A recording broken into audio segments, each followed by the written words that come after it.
IPL 2026 ചെന്നൈയെ തളച്ച് Hyderabad. സൺറൈസേഴ്സിന് 10 runs വിജയം. ഹൈദരാബാദ്. ആവേശകരമായ പോരാട്ടത്തിൽ ചെന്നൈ സൂപ്പർ കിങ്സിനെ 10 റൺസിന് പരാജയപ്പെടുത്തി സൺറൈസേഴ്സ് ഹൈദരാബാദ്. ഹൈദരാബാദിലെ രാജീവ് ഗാന്ധി സ്റ്റേഡിയത്തിൽ നടന്ന മത്സരത്തിൽ ടോസ് നഷ്ടപ്പെട്ട് ബാറ്റിംഗിനിറങ്ങിയ ഹൈദരാബാദ് നിശ്ചിത 20 ഓവറിൽ 9 വിക്കറ്റ് നഷ്ടത്തിൽ 194 റൺസെടുത്തു. മറുപടി ബാറ്റിംഗിൽ ചെന്നൈക്ക് 8 വിക്കറ്റ് നഷ്ടത്തിൽ 184 റൺസെടുക്കാനേ സാധിച്ചുള്ളൂ.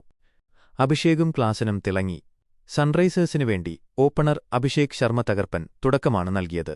വെറും 22 പന്തിൽ നിന്ന് 4 സിക്സറുകളും 6 ഫോറുകളുമടക്കം 59 റൺസ് അദ്ദേഹം അടിച്ചുകൂട്ടി. മധ്യനിരയിൽ ഹെൻറിച്ച് ക്ലാസനും 39 പന്തിൽ 59 ഉറച്ചുനിന്നതോടെ ഹൈദരാബാദ് കൂറ്റൻ സ്കോറിലേക്ക് നീങ്ങി. ചെന്നൈയ്ക്ക് വേണ്ടി അൻഷുൽ കമ്പോജും ജെയ്മി ഓവർട്ടണും 3 വിക്കറ്റുകൾ വീതം വീഴ്ത്തി. പൊരുതി നോക്കി ചെന്നൈ. 195 റൺസ് ലക്ഷ്യവുമായി ഇറങ്ങിയ ചെന്നൈയ്ക്ക് വേണ്ടി മാത്യു ഷോട്ട് 34, ആയുഷ് മഹാത്രെ 30 എന്നിവർ മികച്ച പോരാട്ടം കാഴ്ചവെച്ചെങ്കിലും കൃത്യമായ ഇടവേളകളിൽ വിക്കറ്റുകൾ വീഴ്ത്തി ഹൈദരാബാദ് ബൌളർമാർ കളി നിയന്ത്രിച്ചു.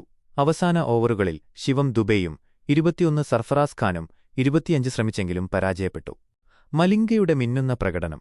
ഹൈദരാബാദ് ബൌളിംഗ് നിരയിൽ ഇഷാൻ മലിംഗയുടെ പ്രകടനമാണ് നിർണായകമായത്. 4 ഓവറിൽ 29 റൺസ് മാത്രം വഴങ്ങി 3 പ്രധാന വിക്കറ്റുകൾ വീഴ്ത്തിയ ഇഷാൻ മലിംഗയാണ് മത്സരത്തിലെ താരം.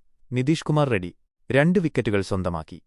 ഈ വിജയത്തോടെ 2026 IPL പോയിന്റ് പട്ടികയിൽ സൺറൈസേഴ്സ് ഹൈദരാബാദ് തങ്ങളുടെ നില മെച്ചപ്പെടുത്തി. മെയ് 18 ചെന്നൈയിലെ ചിദംബരം സ്റ്റേഡിയത്തിൽ വെച്ചാണ് ഈ ടീമുകൾ തമ്മിലുള്ള അടുത്ത പോരാട്ടം.